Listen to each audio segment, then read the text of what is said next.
భద్రాద్రి కొత్తగూడెం జిల్లా కొత్తగూడెంలో జరిగిన వార్తా వివరాలు ఇప్పుడు చూద్దాం.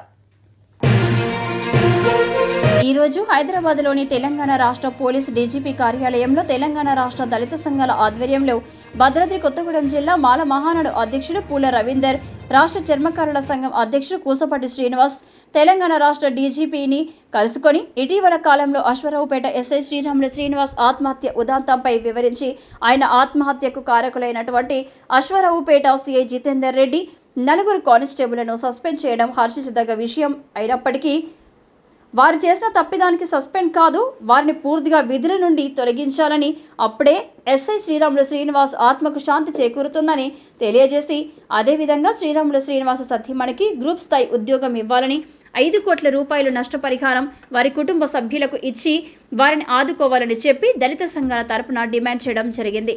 సానుకూలంగా స్పందించిన డీజీపీ దోషులు ఎవరైనా ఎంతటి వారినైనా ఉన్నారో వారిపై కఠిన చర్యలు తీసుకుంటామని హామీ ఇవ్వడం జరిగింది.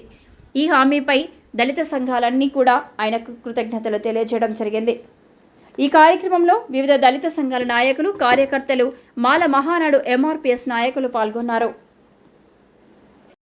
నా పేరు పూల రవీందర్, భద్రాద్రి కొత్తగూడెం జిల్లా మాల మహానాడు అధ్యక్షుడిని. ఈరోజు అశ్వరావుపేట ఎస్ఐ గారు శ్రీరాముల శ్రీనివాస్ గారు ఆత్మహత్య ఉదంతం కొరకు డీజీపీ గారిని కలవడం జరిగింది. యాక్చువల్గా ఎవరైతే ఆయన ఆత్మహత్య కారకులయ్యారో వారిని సస్పెండ్ చేశారు.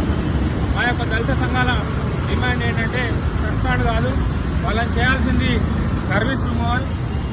అదేవిధంగా ఆయన సతీమణి గారికి గ్రూప్ స్థాయి ఉద్యోగం ఇవ్వాలి, మరియు వారి కుటుంబానికి 5 కోట్ల ఎక్స్గ్రేషియా ఇచ్చి వారిని ఆదుకోవాలని చెప్పి డిమాండ్ చేస్తూ ఈ రోజున మన డీజీపీ గారికి మెమోరాండం ఇవ్వడం జరిగింది.